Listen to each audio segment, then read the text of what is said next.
In today's show, we discuss, would a digital ID system protect UK citizens or will it enslave them? And now, the TNT Talk Show, daring to go where other podcasts fear to tread.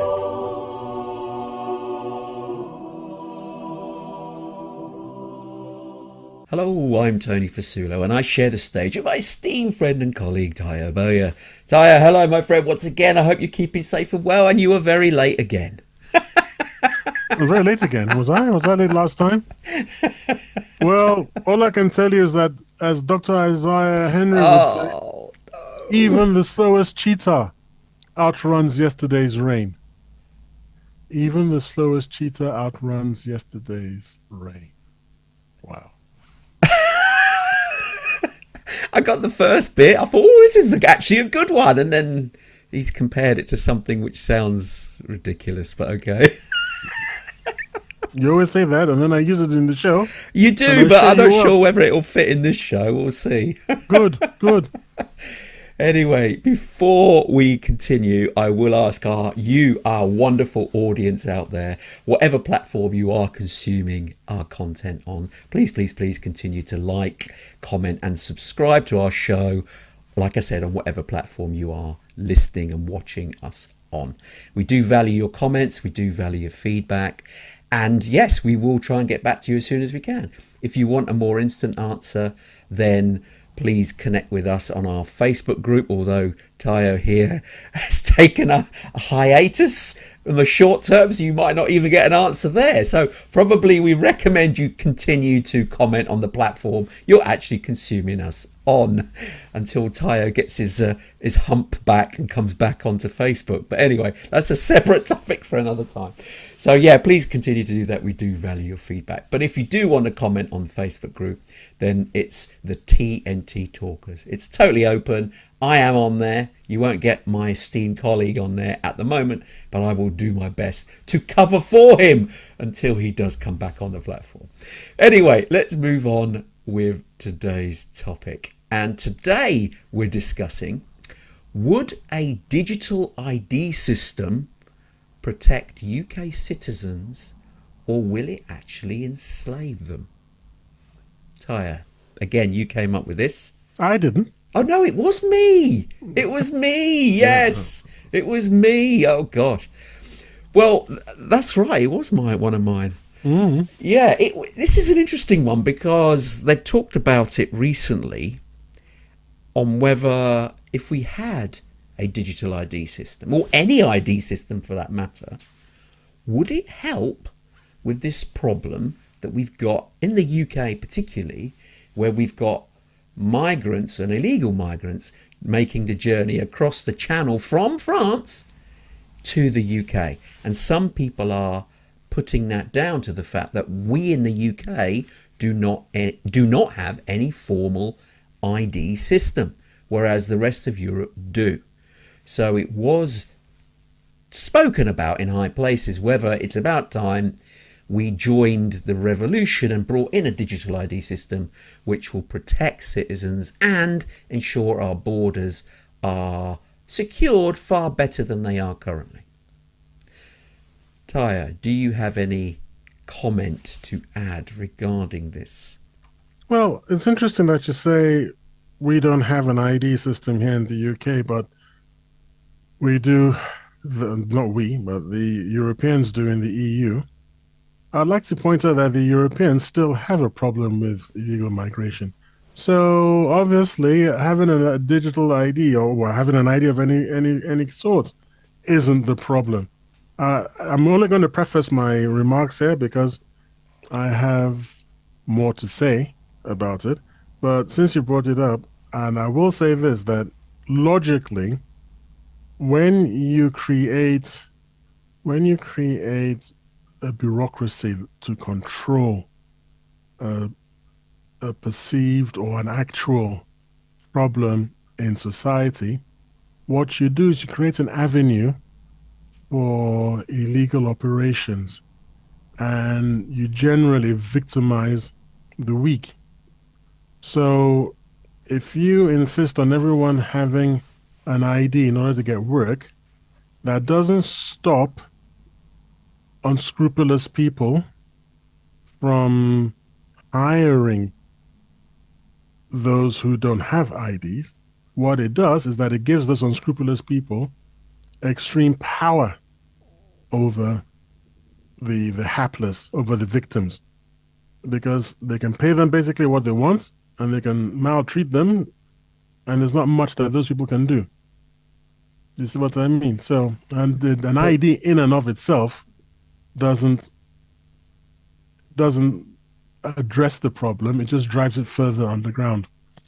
But surely that does prevent illegal people from getting employment.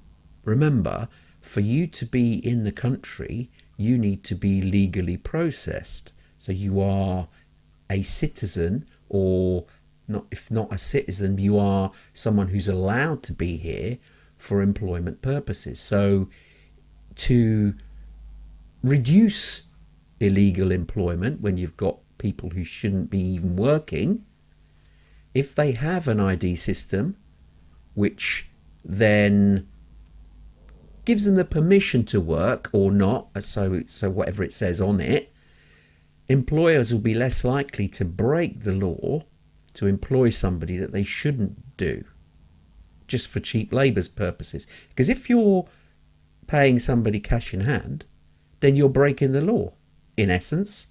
You can do, because cash is allowed. But if you're paying it to someone who isn't allowed to be working, you're breaking the law. So if you then have an ID system to identify that individual, that first off, they're allowed to work because they're someone from the country, then the employer can still pay them cash in hand, but with the knowledge, knowing that they are paying the money to a legitimate individual, someone who is allowed to and should be here. The thing is, we already have something like that, and it's your, what is it called National again? insurance number. Your national insurance. So if a person doesn't have a national insurance, how are you paying them? How are they employed? And when you join an employment agency, they always want to see your ID, which is generally a driving license or a passport or something, and they want to see your national insurance. What is your national insurance numbers? You have to supply those things along with utility bills and so on and so forth, so that you can prove who you are and that you are actually allowed to work in this country.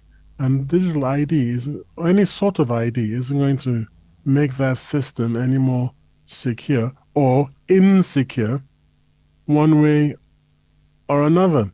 What it does is if this ID, if the government distributes this ID to the citizenry, it makes it a lot easier for police and immigration officers and so on and so forth to just do a random stop and search, as they do in America, which would then, especially for those of us who are different skin color from the general population, it would then make it a lot easier just to say, let's see your ID, and then just on the spot, just identify that this person isn't here legally and take them off the streets.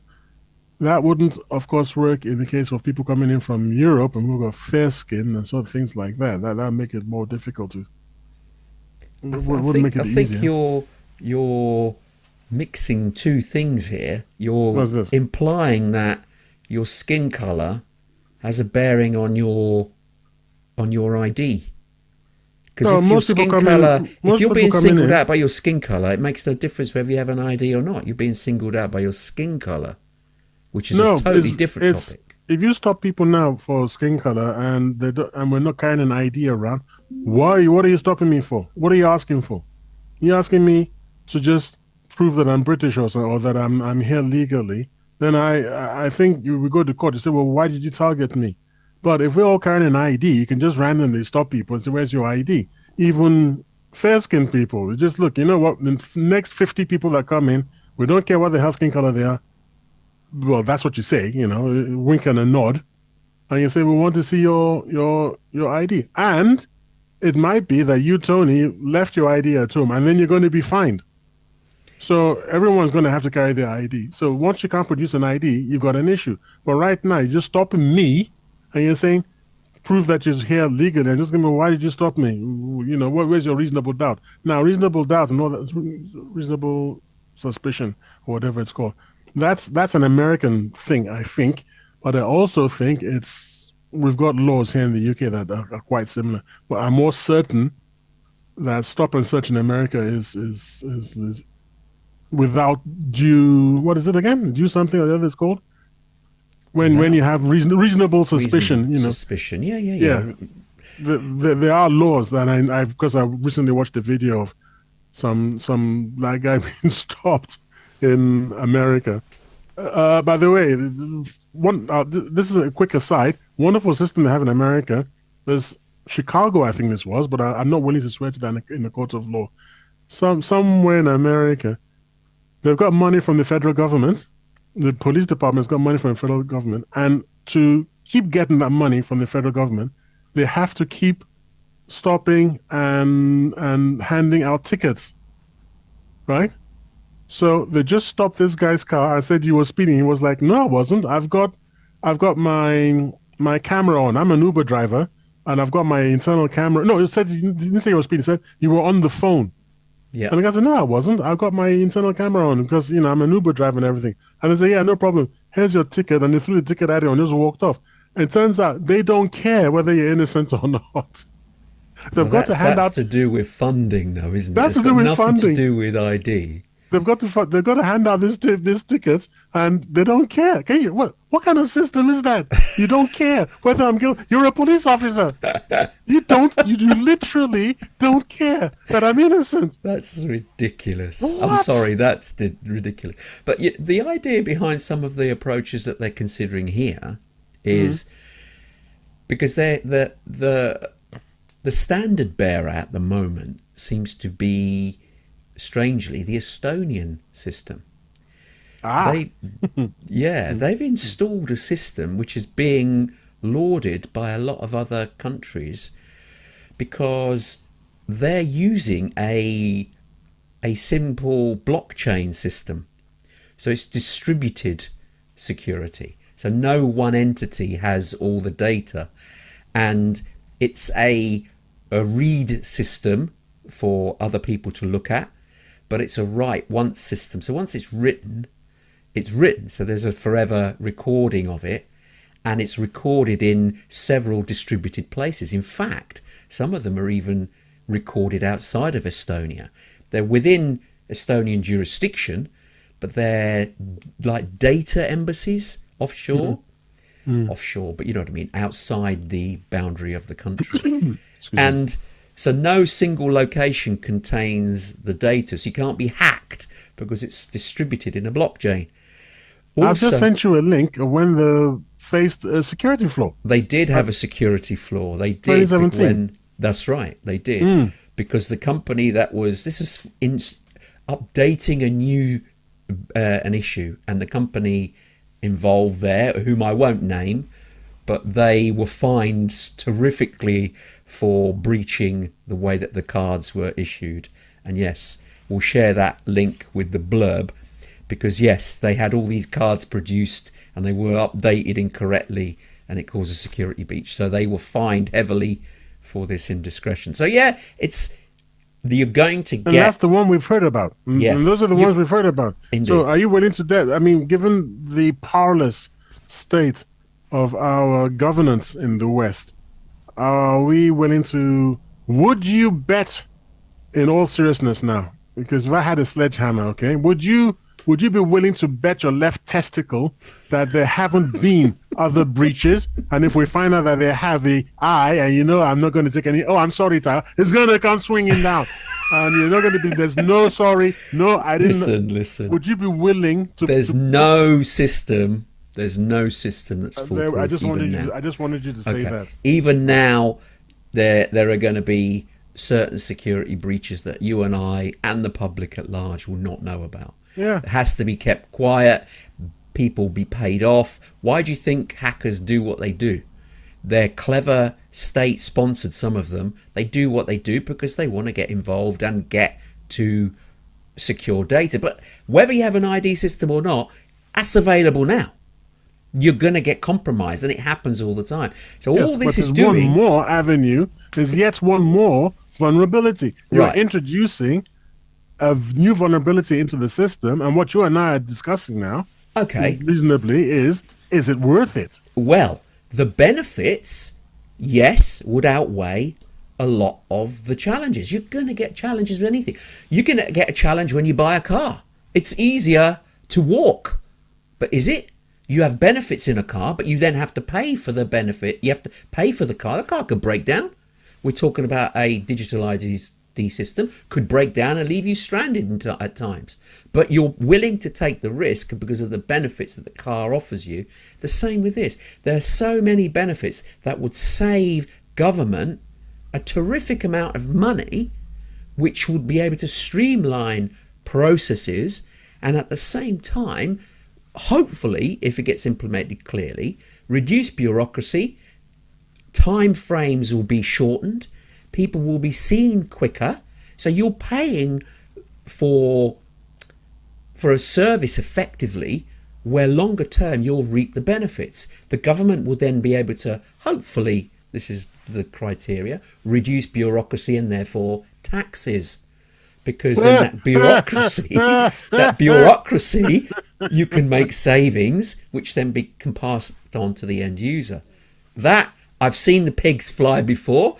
Whether that actually happens is another matter. But I'm up for saving money on bureaucracy, because bureaucracy is, for that sake, it adds time into certain things. If, for instance, you could travel abroad, for instance, and instead of having to go to the airport 3 or 4 hours before your flight, that could be reduced to an hour. Most people would love that, because the system would be improved enough to speed and still be secure, to speed people through far easier. So there's all different benefits. If you could go and see a hospital appointment, because the ID system would be an automated system, you could see your GP, you could see your NHS doctor appointment within a week instead of the current 6 months. Wouldn't you be willing to have bureaucracy reduced because of a system like this? Of course. There's going to be benefits. Yes, any new technology, you're going to be plagued with some issues. Of course you are. But you have to weigh up that as a consumer, do we want to take that risk in order to reap the benefits? Now, if the benefits are not that much better than what we've currently got, then clearly we have to make a decision and say, is it worth investing the time and effort into that new system? But clearly the benefits involved here do outweigh some of the risks, not all, but some of the risks, and clearly there are benefits in place going forward. I need to address two things you said. First of all, let's look at this taxes thing, because that was quite hilarious that taxes will go down. I didn't intend to use it in this. I didn't intend to use it in this regard, but I'll use it. As Dr. Isaiah Henry Maja. No. As Dr. Isaiah Henry Maja Tamba would have said, even the slowest cheetah outruns yesterday's rain, but nobody outruns taxes. Okay, it's not gonna happen.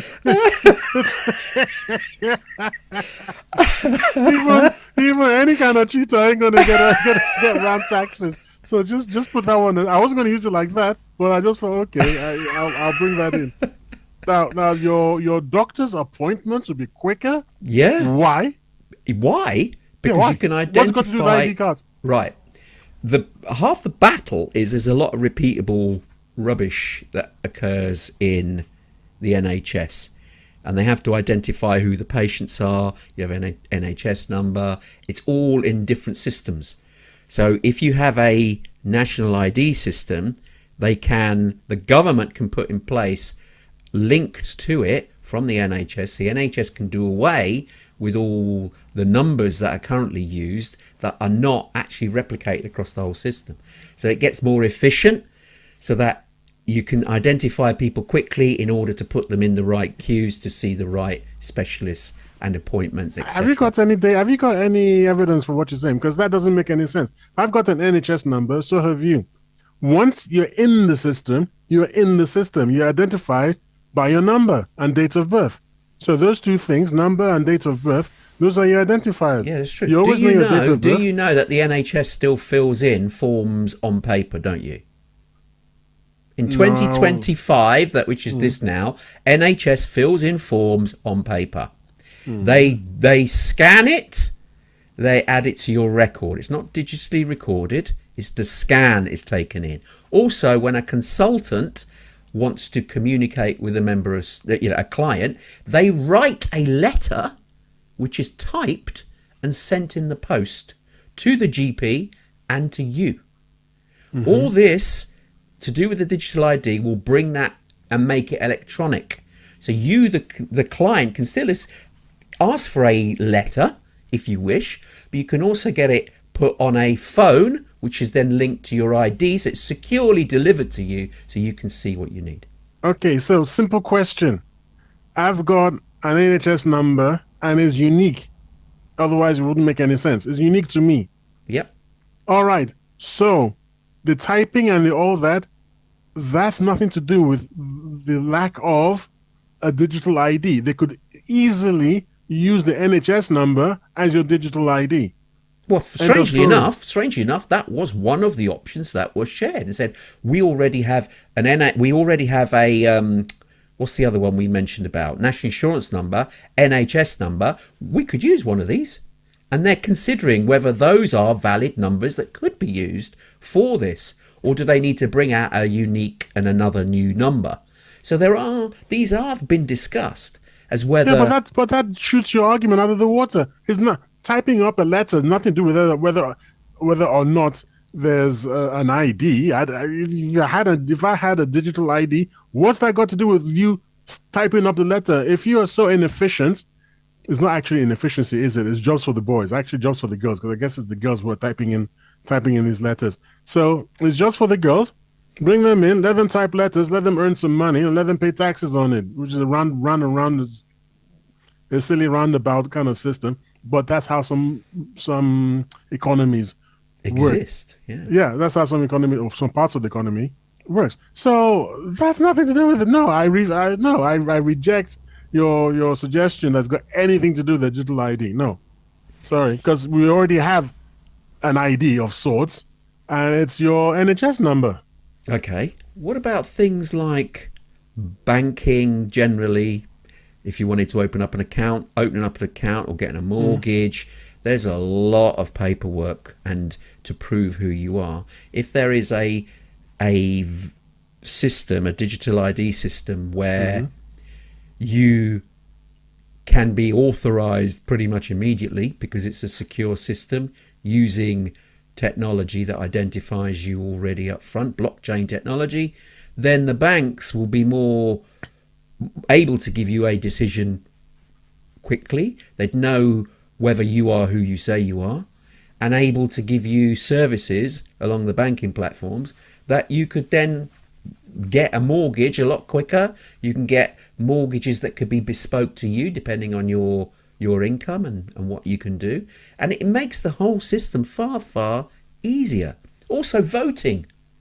Voting's a bugbear. Now we've introduced you have to prove who you are.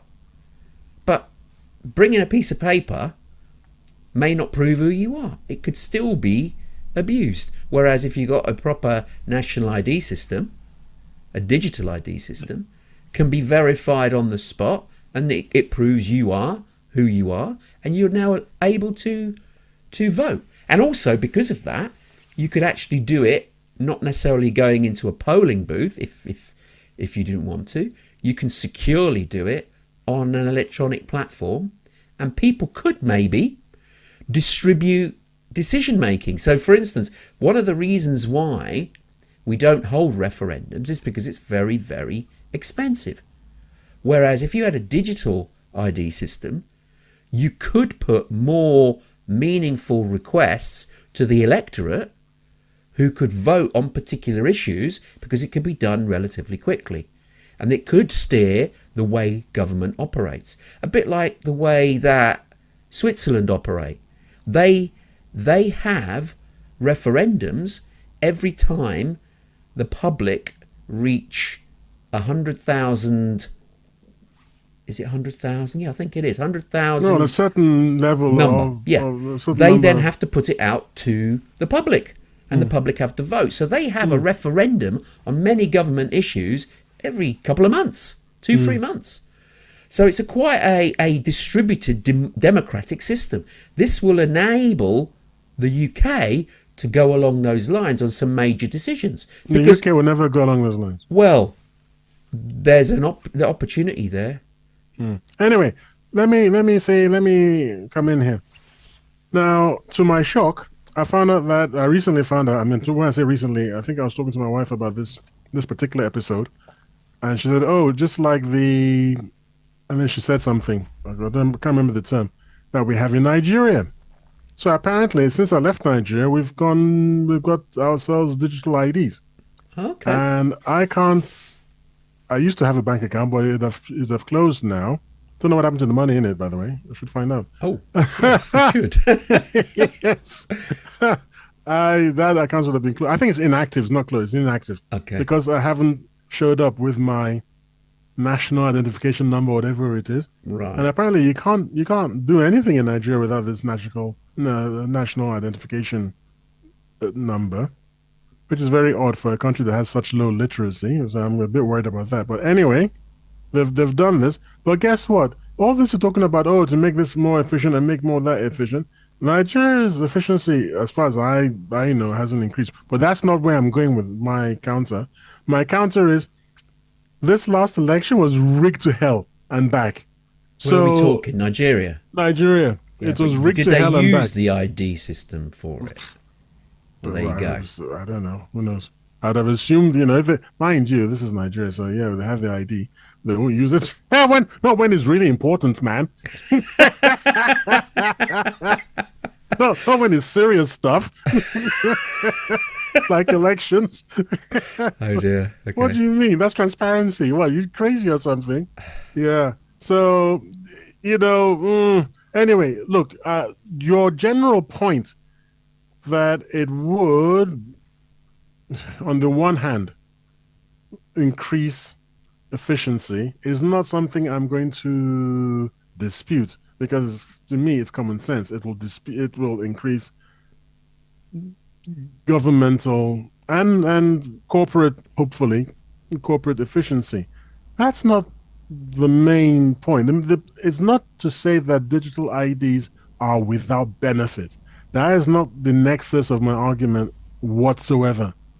My argument is that given the advantages that digital IDs bring, the disadvantages, the dangers, the foreseeable dangers, knowing the nature of British governance, which is particularly pernicious nowadays, the dangers far outweigh whatever advantages it might bring. So we've already spoken about data breaches and identity theft, which could become an issue.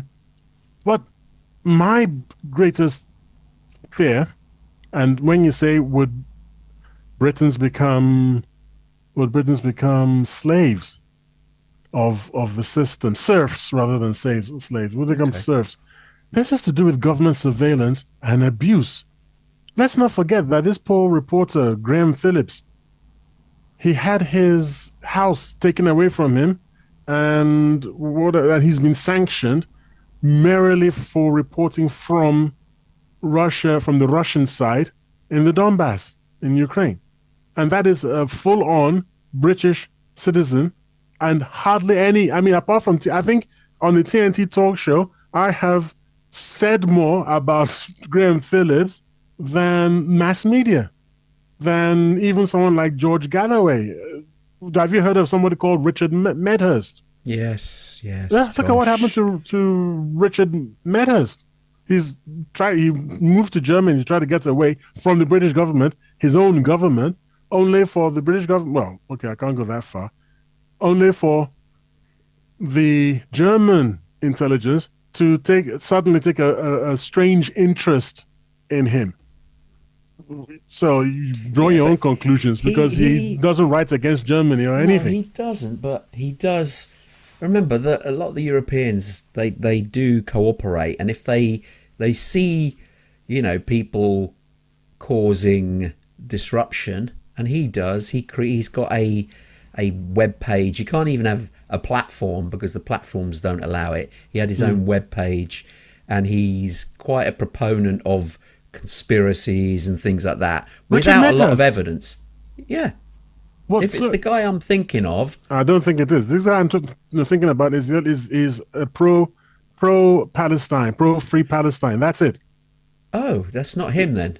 There was a Oh no, guy that did a similar thing, left the country, and he was quite a conspiracy theorist. He had a book, he's had his CDs out, and he'd sell them from his site. A bit that's like, not Richard okay, not the Medhurst. same one. I'm No, getting them confused. Because there's obviously the guy in the States, what was his oh, Alex name? Jones. You got Alex himself a Jones. whole yeah, but some of the things. First of all, I supported him, and then I found out some of the things he was talking about. It's like, oh man, come on. Yeah, exactly. And there's a guy, oh no, it's You Richard know, something. Sorry. The guy I'm referring to in the UK is Richard. He yeah, was chased down at some point. So it's not the same one. He hasn't left the no, country. no, no, Okay. no. Because of so the guy you're referring to, I don't know too much about him. But could it be because of this thing that the No, don't listen. government Sorry, have? sorry. All I'm trying to say is I'm just using him and Graham Phillips. I'm just using them as an example of people who are exercising their right to free speech, and they're We getting themselves haven't into got hot free water. speech. I think Well, you've really well, got if to we get don't rid have of it this. now, if we don't have it now, imagine when they have a digital ID that We controls your bank haven't accounts. We haven't Which is had what you're free saying. speech. We've never Yeah, had it for years. let's not get hung up on that. I'm saying, imagine if they have your. You remember when I said what you could bet with your left bit that you could bet with, but the government, if you give them this digital ID, they're going to have both of them in their hands. They can do it now if they want to. You're making it With a easier bank for them. account. No, you're not. No, you're Yeah. not. You're not making it easier. All the digital ID system is to allow authentication. Who are you? It doesn't actually control your bank account. The banks still control the bank accounts. It's just a method of identifying individuals. I think we need to be hung up as to what this thing is. It's not going to be all-encompassing government control over you. It's just somebody. It It's an tracks. Sorry, go on. it's an organizations who manage the system, the blockchain, across various locations. So it's not single point of failure, and it's a read-only system. So, for instance, let's say you've got a digital ID, okay, and a police officer. You gave the example of earlier. Police officer stops you. They have to use your digital ID to identify you on the system. They've stopped you. And when they stop you, they have to say why they've stopped you on the system. So it shows they've stopped you. It's you they've stopped, and they have to have a justification. The thing is, because it's a read system, you get to see that as well. So Yep. you can see every time you're stopped, you're there, you've been stopped at traffic lights by a police officer. They've done your ID, and they've actually put it through on the system saying, I've stopped Tayo Boya because I'm thinking he's doing a traffic offence. So you get to see, you get a pop-up. So Do they've you remember? accessed your Do you system. remember the example I gave you in America where they didn't really give a damn what you saw? Well, yeah, but in that case, they're not stopping you. They're stopping you for another prejudice. That will happen anyway. That can with the happen anyway. with a digital ID system, for example, you require a digital ID because we've got them now. You require a digital ID to get on a bus to travel between towns. I don't know, just because you do, because they're trying to protect us. It's always going to be about protection. They're trying to protect us from illegals. So they don't want illegals using buses to move around. or hiring cars or renting cars. Yeah, renting, hiring cars. So you need a digital ID. So they switch off your digital ID. What can you do now? You can't do anything. You can't even Okay. get to your bank. They switched But it off. but look at the sanctions they did on Russian individuals. They could do nothing. And that was without a digital ID. So they can do it now if they But want. they could move around. I mean, they could get from point A to point B. Oh, And if you they can put still all the use money, cash. They're not taking cash away. and if they were dumb enough to put all their money into British banks, I loved it, by the way. So did President Putin when it happened. Not that he told me personally.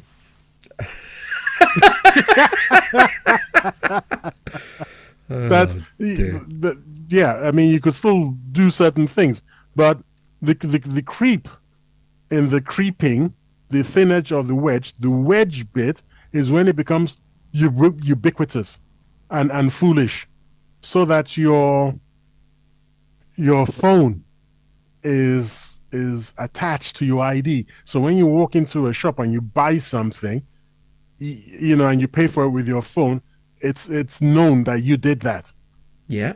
right? But wouldn't it be But good? it's Wouldn't also, it be it's good in also a way? available. Yeah, but wouldn't it be good in a way, you knowing that if you, even if you lost your phone, Yeah, that's one. If you lost your nobody phone, can ever use your phone. It's exactly, useless that's to number them. one. Or what they'll probably say is, hey, we can stop under 18s from, you know, you get your ID when you're 16, and then you can't buy alcohol with, you know, with your phone until you're 18, and then you can suddenly buy alcohol. Yep. Or I think, And is that a bad are we now thing? banning? So they always sell it. They'll sell you that bit. The bit they won't sell you is that you went and said something on social media that they don't agree with. For me, for example, one of the reasons why people like me are so sensitive to this sort of thing is that we're always shooting off our mouth. That's why I've been banned on Facebook. And Why have you been banned? Are you able to even say it here? What did you say that was deemed? So you think, okay, maybe what you've said is acceptable, and in an environment of free speech, it is acceptable in your opinion. someone insulted me. Someone insulted me, and okay. I insulted them back. But my insults hurt more than theirs. I don't mind what you say about me. People have called me the N-word, and I have not reported them because it's free speech.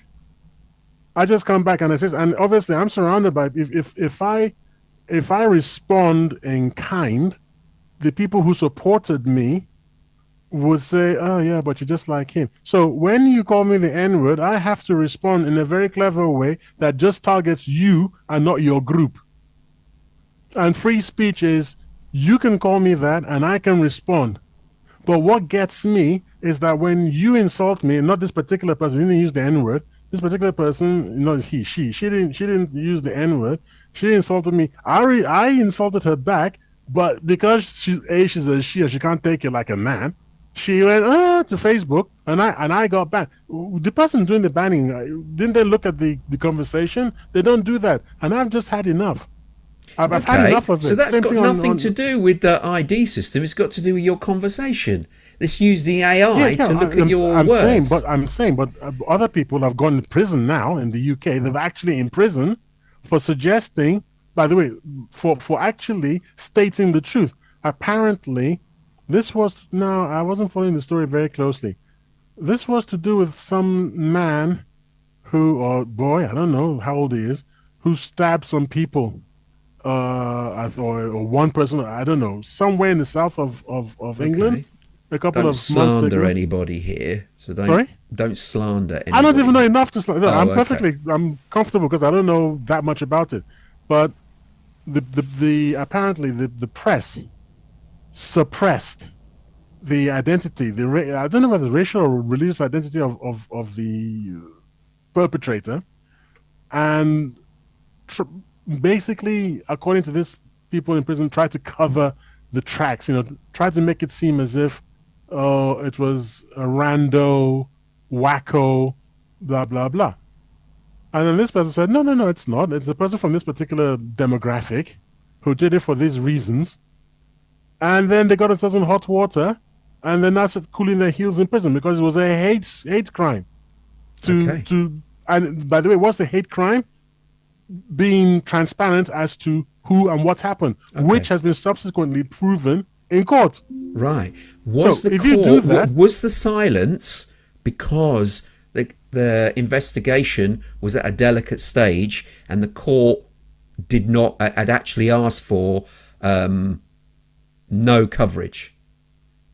no, I don't believe it was. That's what you How call do you sub know that? judice. How do you No, know that's that? You told me, you said that you didn't know no. enough about the story. I said, I don't believe that, and I Well, can't claim okay, it. I can because search it up you're now instantly. right. It's not a sub Lack of judice. information. Remember that. At the end of the day, this guy, to be arrested, you had to be breaking some serious rule. You can't just be arrested for speaking out the truth. That's nonsense. Hate speech, imprisonment, UK, imprisonment, hate speech, imprisonment. The crime that the person was accused of was of naming this person's color, race, this person's color and race, and saying it was because of religion. That was the hate speech. That's what the person said online. It was a woman, and she's in prison. I'll give the details. I'll give the details. All I'm trying to say is, imagine that they could have switched off her digital ID. She's done this thing. Oh, switch off her digital ID. She's had it. I mean, it's too much power. You can't give our governments now in the West, as them of all people, the Americans. I mean, we live in a topsy-turvy world. When the Americans are saying that your government is crazy, you've really got to worry about your government, because the last time they said that, they were talking about the freaking Soviet Union. And now they're talking about Europe. I mean, what has happened? It's like we woke up in Alice in Wonderland, La La Land or something.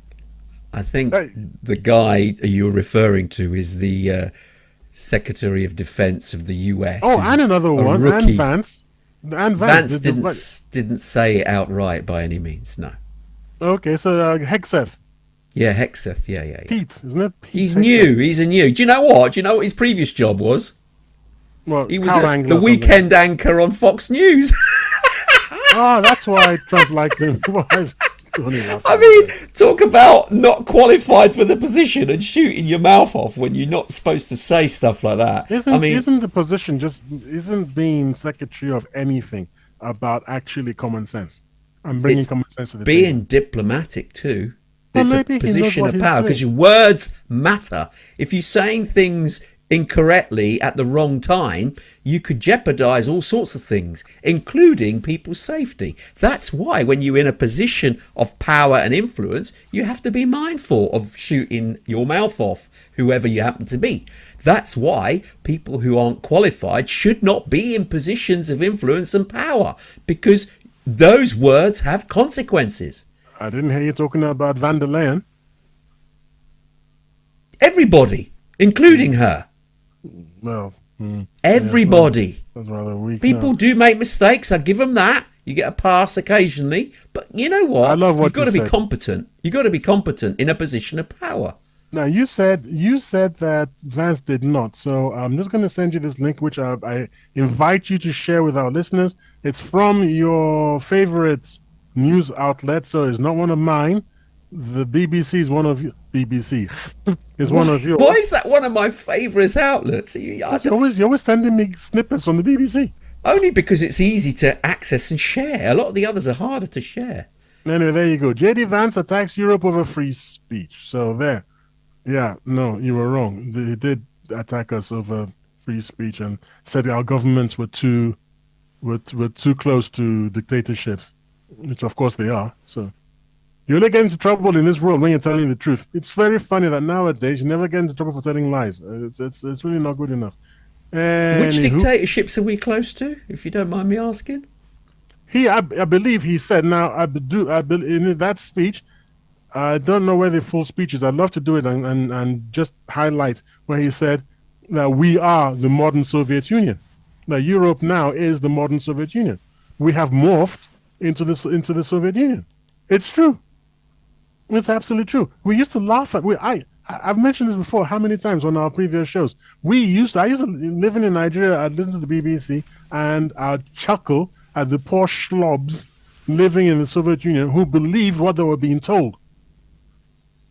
Now it's us. Now having to laugh at the poor schlubs here in the UK and in the West who believe what they're being told because they are the useful idiots of our generation now. Anyway, you back to our Topic. whatchamacallit, our topic. Where's my obsidian gone? Yeah, okay, so I want to give you this example of what happened in Jamaica. In Jamaica, the implementation of a digital ID system faced criticism for disproportionately collecting personal information. They wanted to know everything about you. The sort Such of things as? that, well, the sort of things. I mean, this is what I read now. Not the very serious channel, but it was funny when someone says, "Why do you want to know how many times I smoke pot?"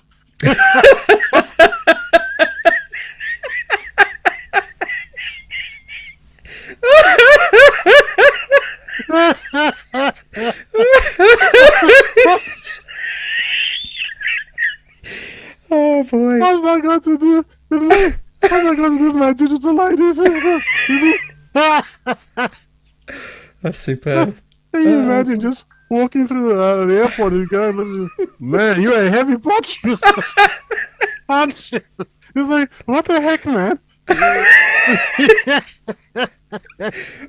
So, I mean, That's brilliant. I love that. I Tell you what would be even better. You walk through the airport security and they go, hey, you're a pot user here. You haven't had enough this week. I think it'd be more like, so listen, you wouldn't happen to have anything.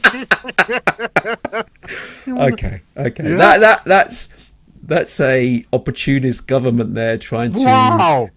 trying to take get information. There are some places that we've been involved with. I've been involved in myself where we have to analyze what information they're seeking, and a lot of companies do this when they try and do surveys, and the survey is to improve their services, but then they ask questions beyond what the services are to gain information from the person filling in the form. And it's just a little bit of psychology. You've filled in this so far, let's ask you these other questions if you'll be willing to share. And some people unfortunately do, because they're thought, yeah, okay, what the hell. But it's scope creep. And with the digital ID system, that has to be made clear from day one. What is the scope of this? What is its purpose? Is it only to identify the individual? Yes, collect information to ensure you know who the individual is, but that's it. Every other system remains as is. So you refer to this ID system to identify the individual, but that's it. If you want to know anything else, you have to contact the other areas of authority that hold information about you as an individual. So the government on their digital ID system will know who you are, but they won't know if you've got bank accounts. You have to go to the bank to find out. So that's the key about this. It's ensuring that the scope of it is correctly formed and it can't scope creep.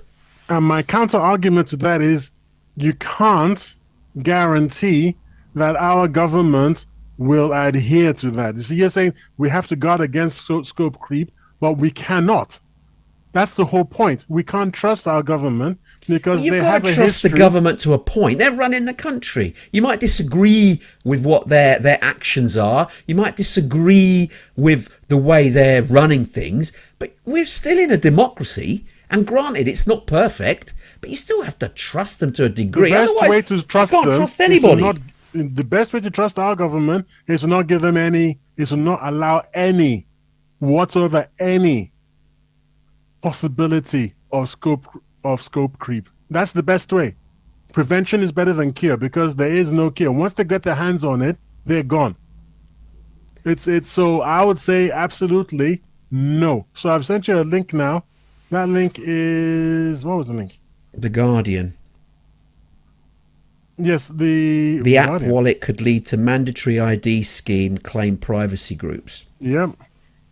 So it starts off with this and then that, and then it starts stuffing stuff into it, and next thing, even your history as an adolescent, an adolescent troublemaker, an adolescent tearaway is part and parcel Well, of it. the point is, remember,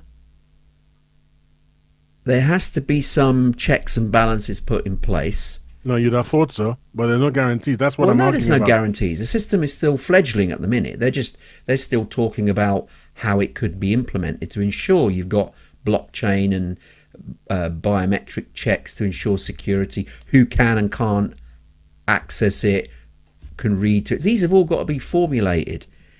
And then, if any change to what is collected has to be put forward, either it's put through to government and government have to vote, or, if you've got the ability, put it to a referendum. Is the public happy for the digital ID system to also collect X, whatever that X is?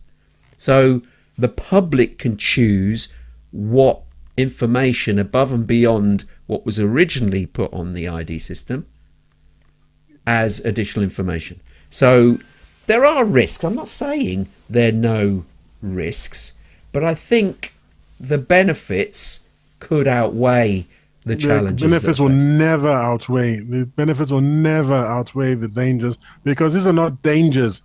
These are prenatal certainties. Not natal, because they're not childbirth.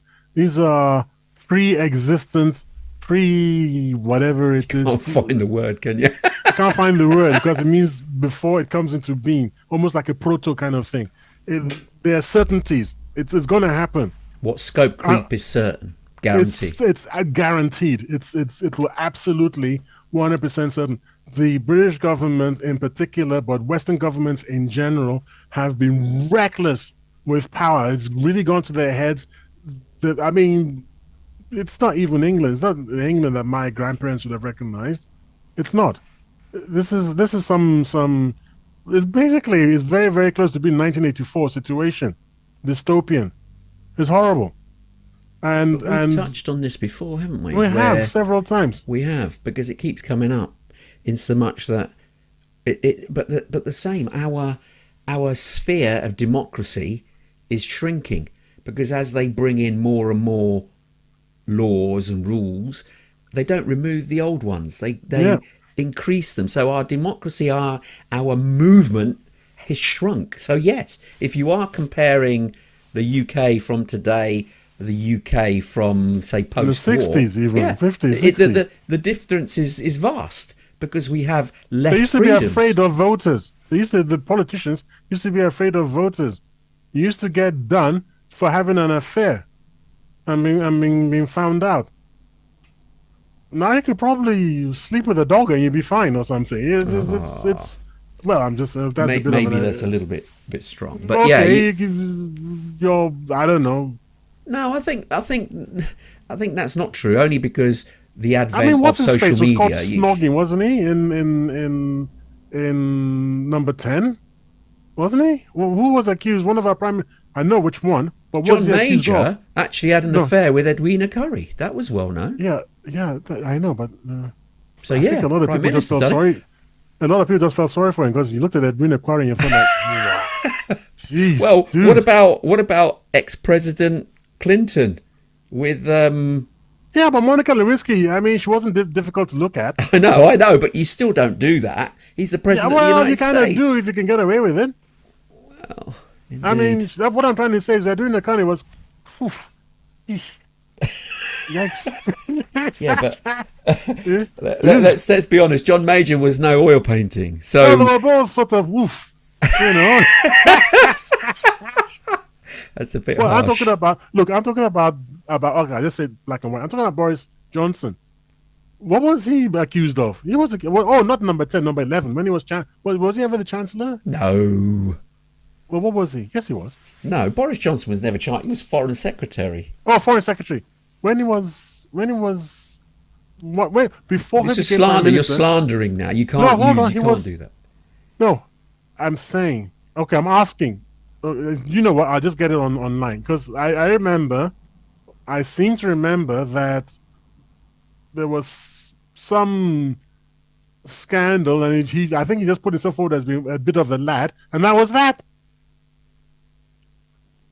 Well, we can As say that with compared Donald to, Trump. I mean, yeah, with but his not recently. that's quite bad. Let's be honest. He's been caught on camera and on audio Talking about admitting to historical groping a situation. female. So Donald Trump has done it, and What?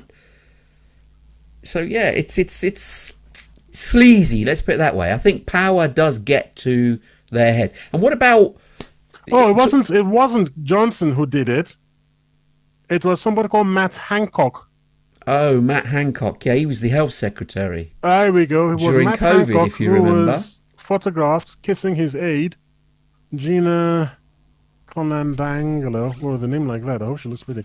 Yeah. So he backed Gina, and They're together now, apparently. Who? Matt Hancock and Gina are now Oh, a I couple. thought you meant Boris Johnson and Gina. I was like, No, wow, no, no. successful. They're together. Yeah, he had an affair with her, but she's now his He partner. really liked her. So what's the problem? But I think it was more to do with the fact that Where? he kissed her, where they kissed, his role in government, and also we were supposed to not get near people who weren't immediate family. Well, obviously, he was willing to catch COVID from her. Come on, guys. Jeez, lighten up. I know, but it's standards in public office, isn't it? That's half the battle. You've got to be squeaky clean when you're in government, and clearly they're not. But look at Silvio Berlusconi. When he was what was it? What was Prime Minister in Italy, he was bunga parties. bunga Good parties. grief. So yeah. So I know power Oh, she's got mad corrupts eyes. governments. Yeah. Have you seen her? Who? Gina, what's her face? She's got crazy eyes. This is what the manosphere, we in the red pill people, look at those Don't eyes like that. slander her because she's. No, but she has got. Look, excuse me, this is my opinion. I'm allowed to say people have got crazy eyes. What the hell? Oh, here's the link anyway. If anybody wants to go and have a look, it's Daily Mail link, and they can accuse me of being incorrect, but it's my opinion. And am I still entitled to opinion, or I'm not entitled to one now? Well, you're entitled to an opinion, of course. There you go. as long Please as look, it's have a not look. Just click on that slandering link. anybody. Honestly, what kind of eyes you describe that as? I think But- she's actually got nice eyes. There you go. my She's God, Italian, isn't she? So Well, are you sticking up for? Is that the Italian mafia thing coming out? By the way, ladies and gentlemen, he's no longer Tony the Knife. What are you again? 'Cause I forgot. What's your new one? Tony ain't going in no haunted house for Sulo. What? I'm not going into any haunted house to do a show, which is what you suggested. There's no way I am going into a haunted house. Sorry, listeners and viewers. We had discussed about actually doing an on-location show where we were going to turn up at a haunted house, stay the night, and actually run the show from there. Yeah. I wish Tayo well in his visit. I would do it remotely while he's there, but there's no way I'm going in no frigging haunted house to do a show. No. Can you imagine? You wouldn't look at the haunted bottle. You wouldn't do this show with me. You wouldn't do the cat. Was it Scratch Cat thing, whatever it was called? Oh, no. I think we'll do them from afar. I think I'll appreciate them more. Anyway, listen. Finally, I want to say this very quickly because this is now, I'm back to being serious now. But now, yeah, we're getting to the top of the hour as well. So, yeah. Yeah. So the most important, in my opinion, is the risk of exclusion and discrimination, because not everyone has easy access to the technologies. So if you're looking at people who live, say, in remote or rural areas with dodgy internet connection and this and that and everything, it could be an issue. And what about people who are otherwise vulnerable anyway? The less technologically savvy and all this sort of thing. You start moving us away from physical things that people can at least work with, and it's more cerebral and more, this and that. There will be an underclass. This is what they found out and this is my last link for you. This is what they found out in India, that certain parts of India they're quite comfortable with these technologies and so on and so forth, but other more backward places are falling behind. and they Less haven't developed areas, yes. the less of course. and they haven't found a way of of solving it. Oh, No, I've already said. I'm agreeing with you. I am agreeing with you. That is part of a challenge of any digital improvement. For instance, if the digital ID system was the only entry point to the NHS, for instance, those vulnerable people, what would they do? So There you go. so there's issues there as well. I totally get it, and the government are still discussing this and still wondering how it could be managed going forward. I think the benefits, as me personally now, the benefits of a digital ID system outweigh the potential fears, and that's all they are at the minute, of things going wrong. Yes, there could be challenges, but what has to be built into the system is the robustness and the ability to ensure that challenges are corrected in a simple manner that doesn't impact an individual if there's an error that's been identified.